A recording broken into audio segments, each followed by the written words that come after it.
So good morning, everybody. My name is Craig Matthews. I'm a cybersecurity sales specialist for Cisco.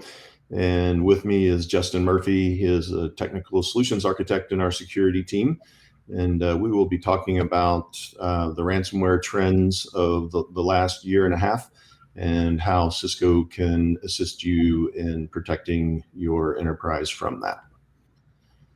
So we'll start off with some of the trends. So as you see, over 2020, the number of ransomware attacks and the malicious queries from ransomware began to increase as the pandemic became more prevalent and was spreading across the globe. And the bad actors were leveraging the pandemic to try to get your users to click on certain things that could spread ransomware and spread malware.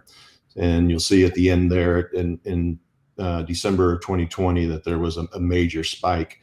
And that prompted the FBI, CISA, and the MS-ISAC to release a joint advisory to the K through 12s saying that the number of ransomware events in K through 12 had jumped from January through July from 28% to 57%. And they also warned in this advisory that they expected that to continue throughout the 2021 academic year. And as you'll see in the next piece from the Wall Street Journal, that came true. In the first quarter of 2021, the number of ransomware attacks continued to increase. And as you can see, education and government were both in the top 10, whether it be central government or local government, and education was number 2, right behind retail. And the other piece of it that became more and more worrisome was the fact that the amount of the payments that were being requested increased significantly as well. So in the first quarter of 2021, the average payment was over $220,000, and the largest payment that we saw was roughly $1.5 million that the University of Vermont Medical Center had to pay. Next slide. So most of you know how ransomware works, but we'll just go over it at a high level so that we can talk a little bit later about how Cisco can step in and stop in different ways. But there's 2 ways that ransomware can get into your environment. One is through email with a malicious attachment, or by a clicker or a user clicking on a malicious link, or through malvertising. And as a result of those actions, a ransom payload is delivered, and then there is a C2 callback where the malicious file will reach out to a destination via DNS normally to retrieve the encryption keys, and then the files on the endpoint will become inaccessible. Next slide, Justin. So, and if you want to go and build this one out, just click one more time.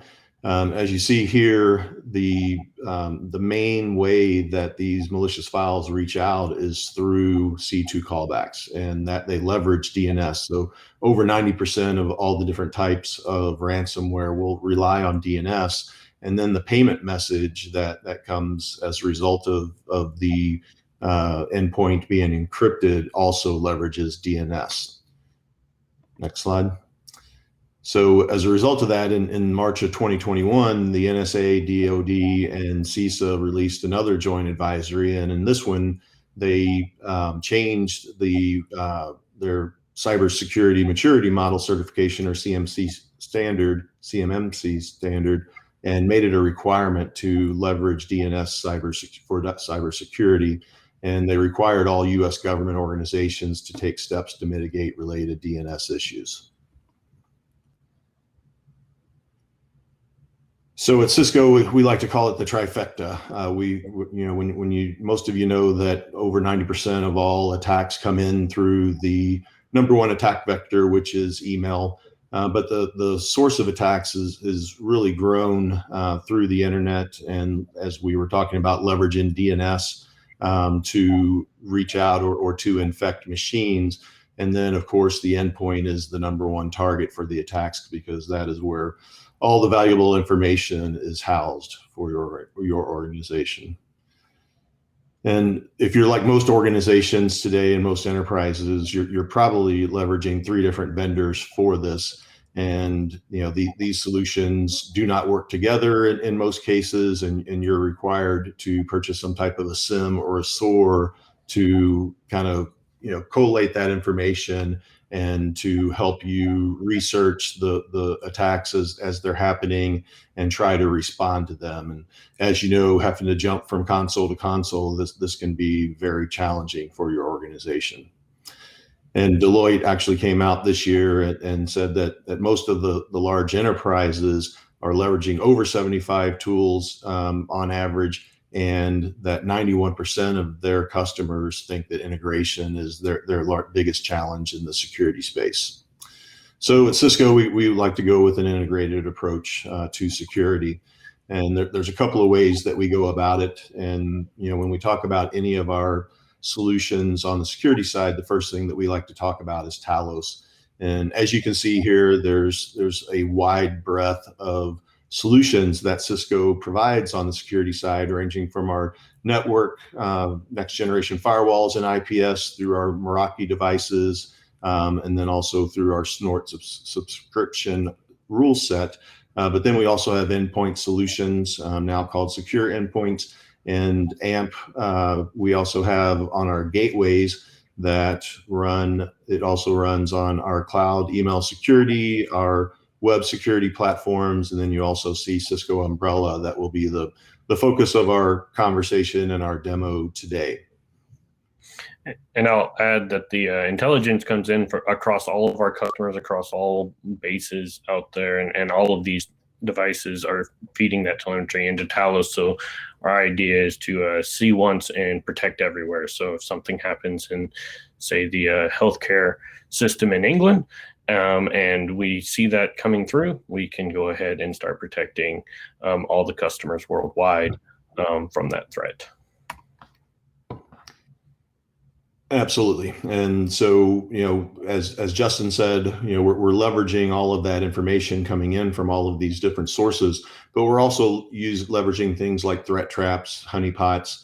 We have many data sharing relationships with other organizations, and then we're also putting vulnerability data into that. And as a result of that, we're the second largest threat intelligence organization on the planet, second only to the NSA.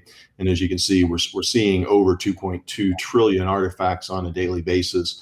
And for this conversation, it's important to point out that we're seeing over 620 billion DNS entries on a daily basis through our Umbrella platform.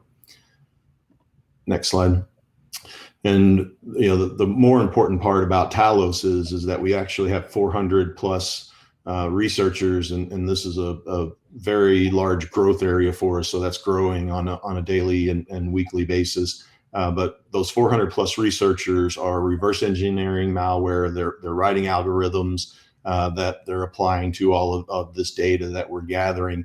And more importantly, in my belief, it's the fact that they're putting eyes on all of these threats as they evolve around the globe. And as a result of that, next slide, we're providing actionable intelligence. So, taking those trillions of artifacts and weeding them out. Most of our state and local organizations and education organizations, they don't have full-time threat researchers to follow all of this information. So we're weeding out all of that information, and we're delivering through our solutions in near real-time daily responses that equal 10.5 billion daily responses. And for this conversation today, most importantly, we're delivering over 1.4 billion DNS blocks on a daily basis. Next slide.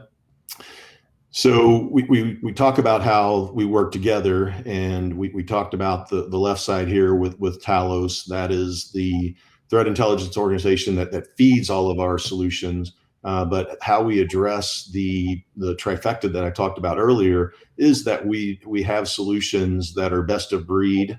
And we have third-party validations that show that these are top solutions in each of the 3 areas, and more importantly, they're working together. So, for instance, if we see malware file come in through email with our AMP for email solution, then we're able to track that to every single endpoint or every user that malicious file is delivered to. And then with our SecureX threat response, this is our solution that ties all these solutions together. It integrates with all of our Cisco security solutions, but it also integrates with third-party intelligence feeds. It also has API capability to integrate with any other security solutions that you may be using. And it provides the opportunity for you to shorten the window of your response time. And we'll talk about that more a little bit later. So move on to the next one. So with the solution, you can see more, block more, react faster, respond completely, and automate. And then when we talk specifically about SecureX, next slide. Actually, a little out of sync here, but this slide here shows you how the three solutions can help you specifically with ransomware. So when you look up at the top with the web redirect, that's where Umbrella can step in. As we have said with the Talos organization, we're looking at all the different domains, we're looking at all the DNS queries, and we're able to block any link that a user may click on that would redirect to a malicious site. But if it's coming in through the email side of the house, then we can leverage our email security solution to either strip out that link or look at the attachment that may have malicious content in it and help block it there. But if you're not using our email solution, it may still get to your endpoints. But if you're using our secure endpoint solution, then we'll clean it up there. But if you're not using either our email or AMP solution on the endpoint, then we will leverage the Umbrella solution to block that DNS request through a C2 callback when it's reaching out for the encryption keys and block it there. So this shows all the different ways that our solutions working together can help protect your organization from ransomware. So specifically for this conversation and the demo that Justin is about to provide, we are going to talk about our Umbrella solution and what we like to call it the first line of defense. So this can be leveraged to replace any proxy that you may have today, or it can be added as an extra layer of defense, because most proxies have a blind spot when it comes to DNS. So as the recursive DNS solution that Umbrella is, you would point your DNS or DHCP servers to our IP addresses that you see down in the bottom right-hand corner. And within a few minutes, at the most 30 minutes, we will be resolving your DNS for you and protecting your organization entirely. And we also have the ability to leverage our AnyConnect agent, and you don't have to have AnyConnect as your VPN. There's actually a module within AnyConnect that Umbrella leverages that can be pushed out to all endpoints, whether it be a desktop or a roaming device. And then we also have lightweight connectors that Justin will go into deeper in the demo that we can push out to these endpoint devices. And as a result of leveraging those endpoints or those modules, we will resolve those DNS requests for the devices, no matter where they are, whether they're within your corporate network or whether they're at home going directly out to the internet, or even if they're in a coffee shop going directly out to the internet. We're going to protect them from those DNS-based attacks and from phishing and the ransomware via those modules. Next slide. So we'll wrap up the conversation with a couple of slides on SecureX. So I mentioned it earlier. It's the solution that ties all of our Cisco software solutions together. It's free with any of the solutions. So if you own a Cisco security solution today, whether it be our next generation firewall, our email solution, or our endpoint solution, or even Umbrella, you already have access to SecureX and threat response. Next slide. And what this solution does, again, is it integrates all of our Cisco security products together and that threat intel solutions via API. And it can also leverage any API key that you have for your other Cisco non-Cisco security products together. And it can even integrate with your existing SIEM and SOAR to help you respond faster. Next slide and final slide. So what, again, with having multiple solutions in your organization, you have to go to multiple consoles to research a threat or an attack that's going on. And this can obviously take a lot of time. At a minimum, you're looking at about 32 minutes just to jump from console to console. And with Cisco Threat Response, being able to pull all of this into a single dashboard, we are able to reduce that response time to 5 minutes. So, and we can show that to you in another demo. If you have any interest, please reach out to your account manager, who is Jay Stragus. And with that, I will wrap it up and turn it over to Justin Murphy for a demo. Okay. Thanks, Craig. Give me a moment to get everything sorted.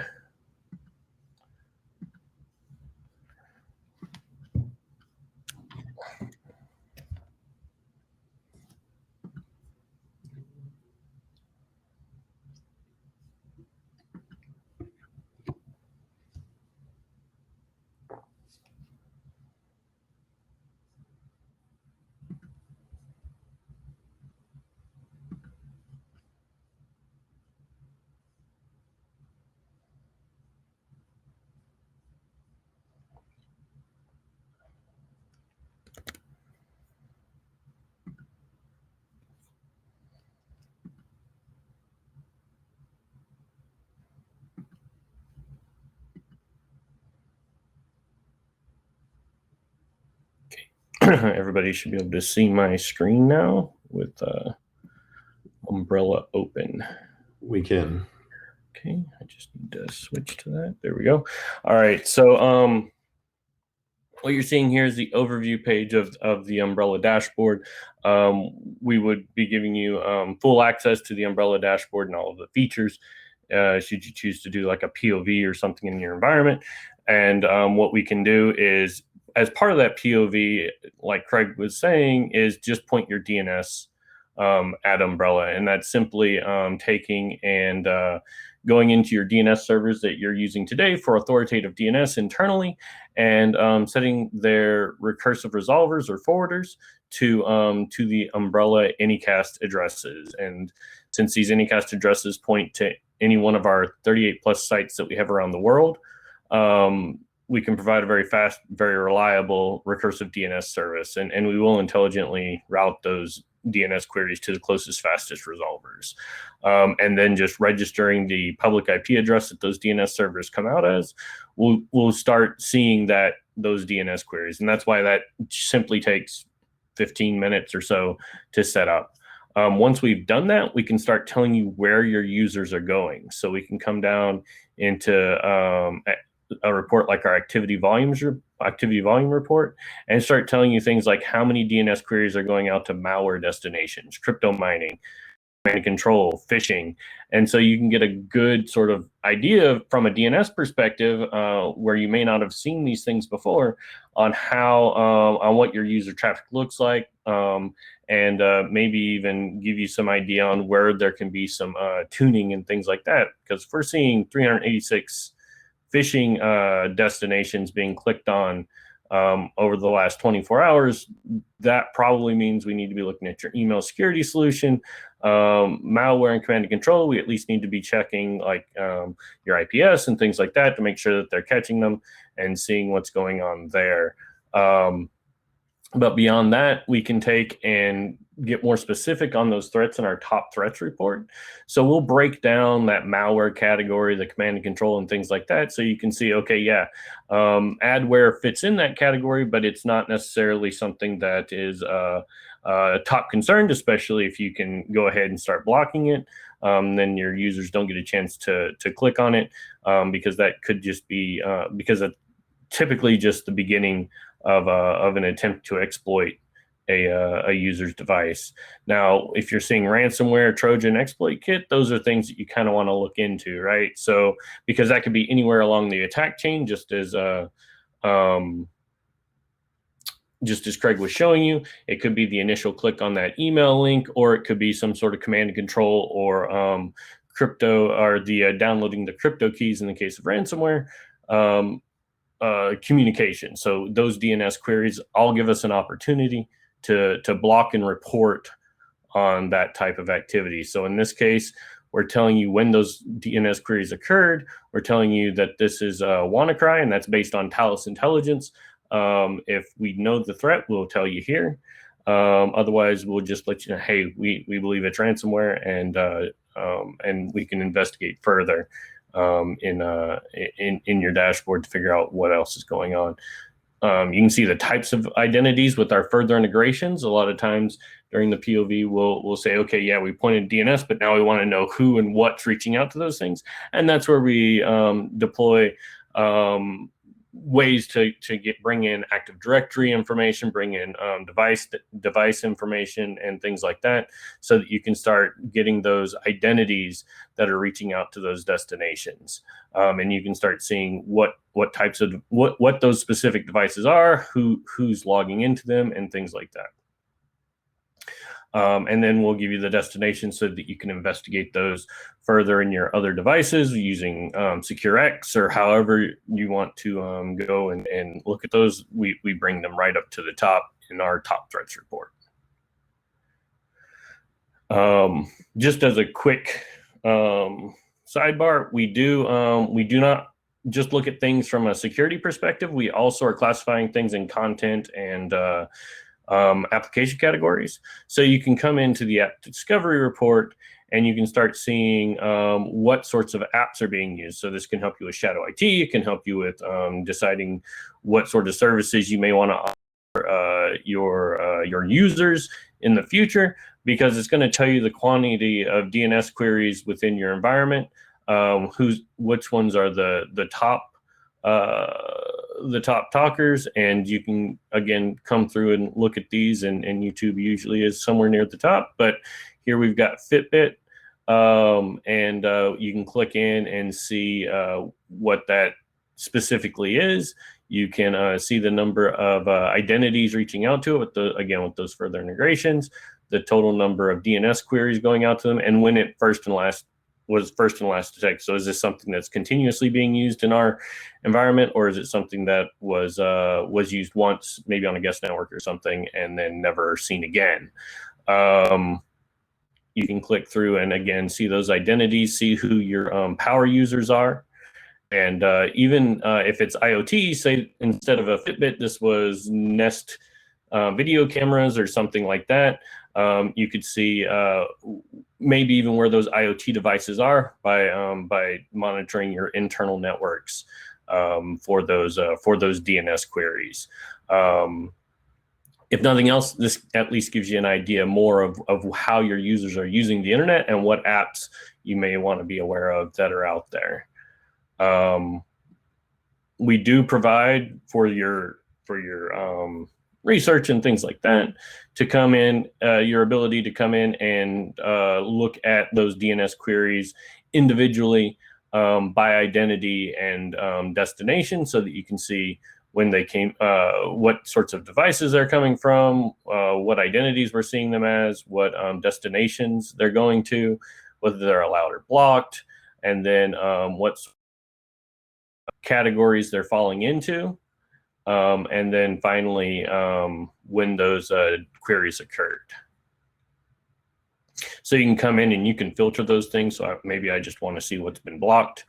And I can go through and I can see those, and we highlight in bold why they've been blocked. And then you can come through and you can even say, okay, I want to schedule that. And now it's going to schedule for all DNS requests that we've been seeing that are blocked. And so you can do this for individual users. You can do this for types of events and applications or security and content categories. So you set all those filters, and you can go ahead and get those on a daily, weekly, or monthly basis. to any email of your choice or combination of emails of your choice, so that you have that information to kind of look at. You don't need admin access to be able to send those out. One place we've seen schools use it is having a student that's maybe high risk for one reason or another, putting them in here, and then having the counselor working with them in here as to receive emails of their activity, so that they can head off anything that they're looking for there. Now, with everything that we have in reporting, we can typically write a policy based on. So we can come in for our DNS policies, and we can say what types of identities we want to apply the policies to. So we're going to be looking at sort of AD computers, groups, users. We can integrate with Chromebooks and get your G Suite OUs and G Suite users. Roaming computers that aren't joined to Active Directory, you can get separately, as well as your iOS and Android devices with those roaming apps and extensions as well. So you have a lot of options here for how you identify users. You can apply the policies to all the users in a specific type of device, or all of them in AD and things like that. Or you can be more specific and say, I want this AD group for K through 5 or 6 through 9 to have different policies across your elementary, middle, and high school. So there's a lot of flexibility there, and these policies are applied by identity. So you can even come in here and use the policy tester and say, okay, I want to see what policy is applying to Ben Johnson, and I want to see whether they can go to gambling.com or not. What that's going to do is that's going to run the test, and it's going to say this destination is allowed or blocked. So in this case, it's allowed. It's gambling. It's categorized as gambling, and when I scroll down, I can see highlighted the specific policy that applies to that user. Since these are applied from the top down by user, this one will always apply to Ben Johnson. Now, so he's going to get the security settings we've configured. Typically, we want to go ahead and block everything that we can, or everything in the 8 categories here, matching what we have in the activity volume report, as well as if you do have custom integrations, we can push destinations from those into your security blocking. These are just some that we have built in, but you can have custom ones as well, as long as they can take an API key and push destinations to Umbrella to be blocked. So, for example, in the case of Fire, maybe you have a large investment in FireEye and you want to be able to leverage that off-premise as well. Well, if you have this integration, then those destinations that FireEye deems malicious will also be pushed to Umbrella. And so when those users that have the roaming client go off network, they will be protected by the same destinations that FireEye is also protecting you from.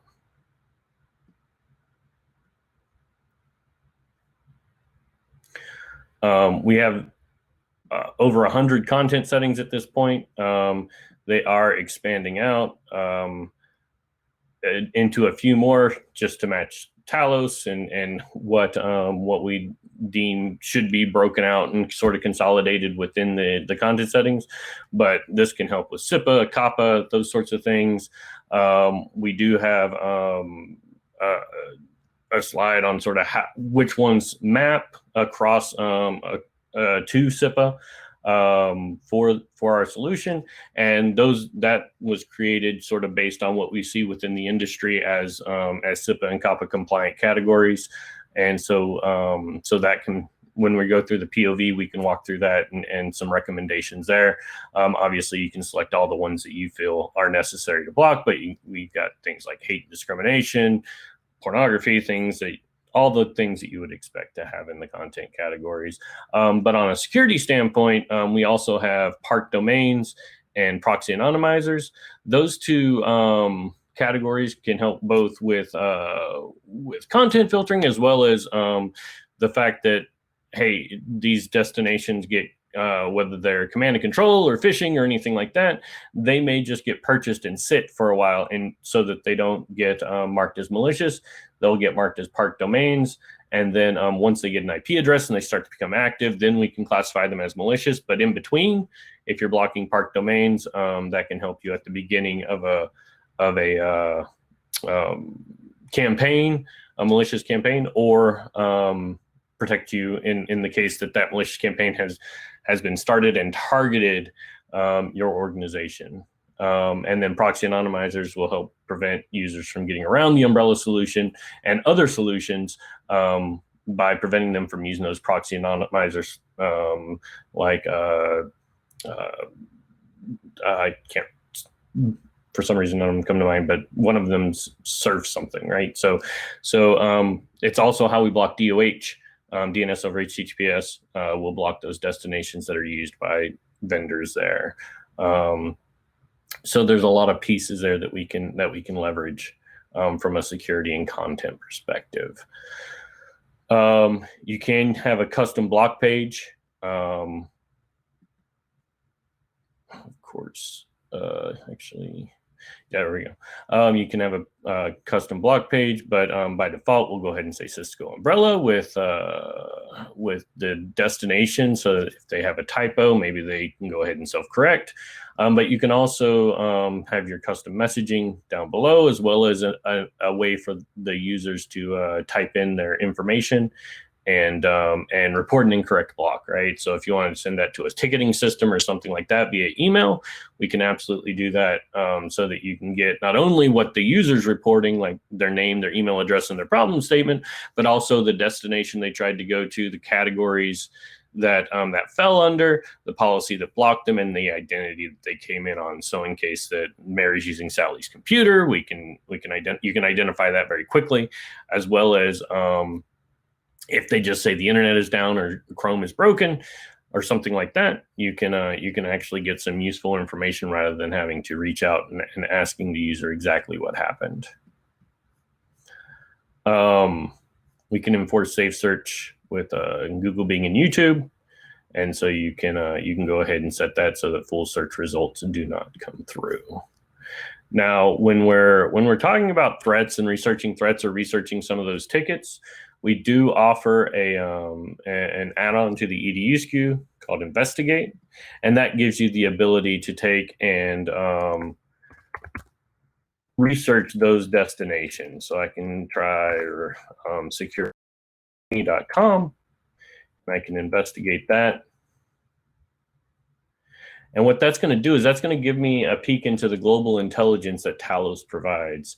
I can see that this is suspected as fast fucks today, that it's medium risk, and I can see some of those indicators here and get information about them, right?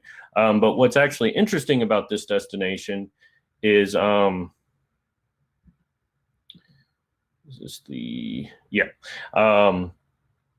is that on the timeline here where we're keeping track of it from the point in which it was registered all the way back in 2020 to present day. And you can see that what I clicked on here was malware removed. But when I go back in time, I can see when it was changed, and May 10th, we marked it as command and control, or our intelligence, or Talos did. And then we said that it was removed. May 10th may sound familiar, and is because that was when the dark side attack was revealed all over the news for the pipeline on the East Coast, right? Now you can see that we did obviously take some action then, but even before then, we marked it malicious in March. So long before the attack was revealed, our threat intelligence was telling us, hey, this is malicious. And there is a gap here where it doesn't look like they were using the domain, but we do have, even back in December of 2021, a lot of activity going on. It looks like probably some testing or things like that were going on. We were tracking that as it was changing on a daily basis.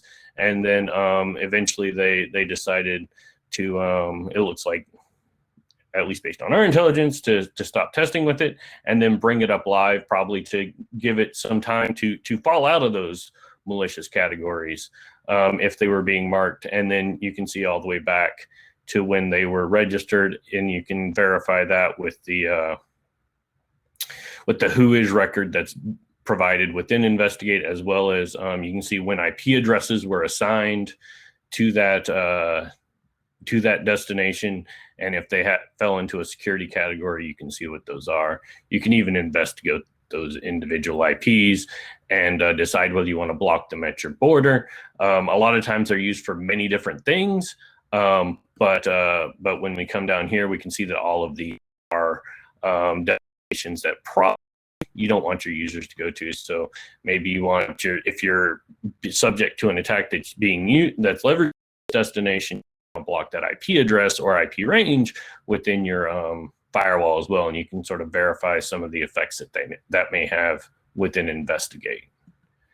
And so we give you a bunch more information, like the malicious hashes reaching out to that destination, and you can get the IOCs.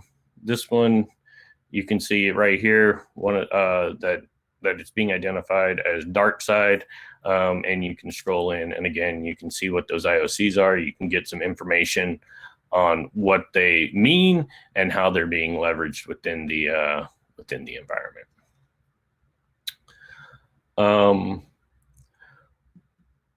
So beyond researching the threats, beyond seeing what they are in your environment, if you did want to go with those more specific integrations to get more identity information through your network, those things are provided with, or you're provided with very easy ways to do that, whether it's with our roaming computers on Windows and Mac. We use DMG and MSI files, which can easily be pushed out by any software management that you have. And those are going to provide that Active Directory identity that once you have an integration there, for those devices, no matter where they are. And that Active Directory integration happens within your Sites and Active Directory section, and really is just 3 steps. You would create a service account, create a service account, set up or actually register all of your DCs within Umbrella, and then install an AD connector either on a separate server or on your AD server. And that's going to communicate all of your users from your LDAP store into Umbrella. And so that gives the roaming client the information it needs just with that simple integration. And then for on-prem, you can deploy your virtual appliances, which will give us that internal IP address information, as well as attach AD user information to those devices that don't have the roaming clients on them. I believe with that, I believe we can leave the floor open for some questions and information to the users. Is that correct? Absolutely. Easiest way for questions to be asked is through either the Q&A section or here in the chat. But if you wanted to do like a roundtable thing, anybody that wanted to share their video, I can give them permission to join, and then they could just chat and talk however it needs to be handled. Okay, perfect.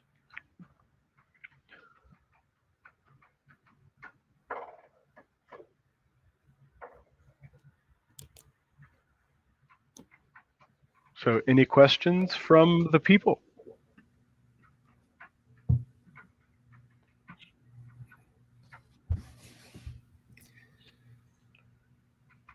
We must have covered it perfectly then. That's right. Great job. Let me see. Well, we certainly appreciate the opportunity, and if there are any other questions that come up, I did share the slides with Nathan, and he'll post them next week, as he said, and you can reach out to Chase Drages, your account manager, and set up a conversation with us if you would like.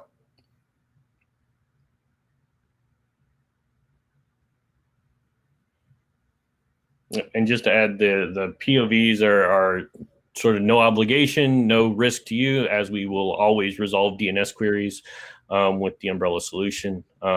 Anybody can point to us for that purpose, and then through the trial, though, you would get the ability to apply those policies, get the advanced reporting and things like that, as well as we would be engaged regularly to check in and help you check out that information that you are getting in your dashboard. Let me see. We can end a trial with a report as well that that would leave you with the sort of results of what we've seen in your environment. And I'll just share that real quick since there are no questions. And I have that queued up here. Let me just see here. Where we can individualize this report for you, and it's going to tell you sort of what we saw from a total DNS query perspective, and how many malicious requests we saw within those DNS queries, and then some more information about those threats, breaking it down into newly seen domains and crypto mining and DNS tunneling, as well as individual threats that we may see. So something like if we see Emotet, which we saw a resurgence of back in 2019. I haven't seen it as much lately, but it's a very talkative. And Trojan, it's as well as it's been moved from a sort of financial and credential stealing Trojan into sort of a Swiss Army knife to drop ransomware, crypto jacking, and things like that. Just sort of anything that the malicious actor wants to put into your environment. You can see how many requests are made out to those, and then you can take these destinations and search them in your dashboard to kind of to map those to the user, because all of this information is going to be stripped of identity information and all that kind of stuff. It's sort of a executive summary to show you what's been going on and what we were able to see while we were deployed in your environment.